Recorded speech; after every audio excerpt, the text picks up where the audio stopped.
maju Kak. Itu nggak bisa. Makan mati. Ngebahas masalah ini ya. Kakak tuh sempat berpikir loh dek, kayak banyak sekali di dunia ini hal yang tidak pasti ya kan. Kayak sekarang nih kita ngumpul-ngumpul, terus tiba-tiba besok kita nggak bisa ngumpul lagi. Terus kayak hari ini kita sehat, terus kita nggak tahu besok kita bisa sehat atau enggak.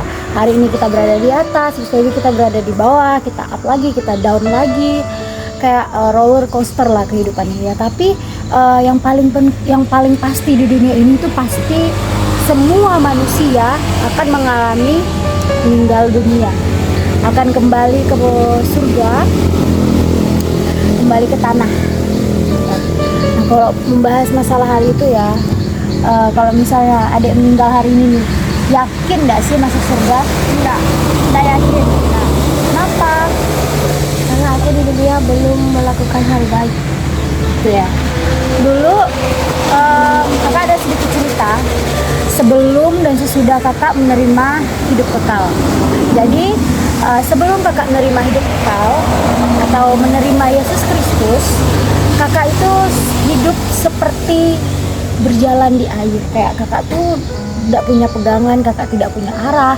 Kakak selalu mengandalkan usaha kakak sendiri, kekuatan sendiri, dan yang paling parah itu kakak tuh terkadang sulit untuk menerima omongan dari orang lain. Jadi kakak tuh berdoa jarang, terus ke gereja juga jarang. Tapi setelah kakak menerima hidup kekal atau menerima Yesus Kristus, kakak tuh hidupnya lebih terarah, kayak mempunyai pegangan kayak udah tahu arahnya di mana karena udah menyerahkan seluruhnya sama Yesus Kristus.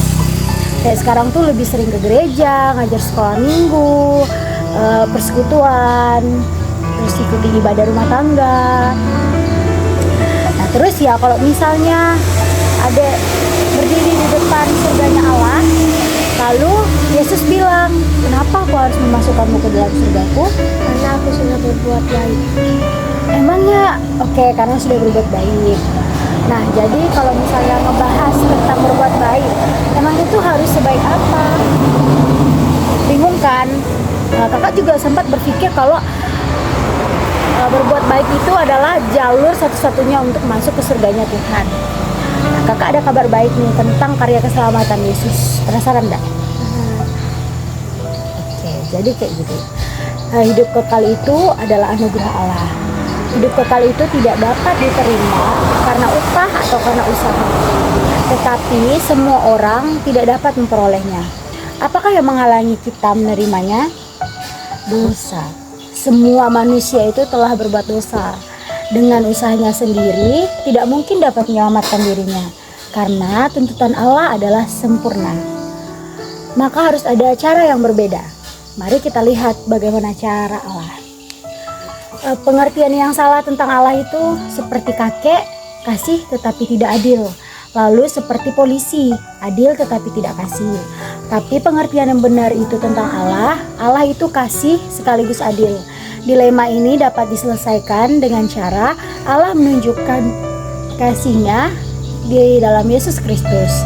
Nah, Yesus ini adalah Allah yang menjadi manusia. Yesus mati di kayu salib untuk menjalani hukuman atas dosa kita. Bangkit lalu naik ke surga dan menganugerahkan hidup kekal kepada kita. Anugerah hidup kekal ini tentunya dapat diterima dengan iman.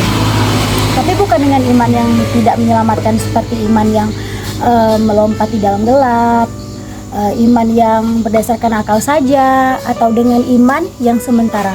Tetapi iman yang menyelamatkan adalah mengenal dan mengandalkan Yesus saja sebagai Tuhan dan Juru Selamat untuk memperoleh hidup kekal.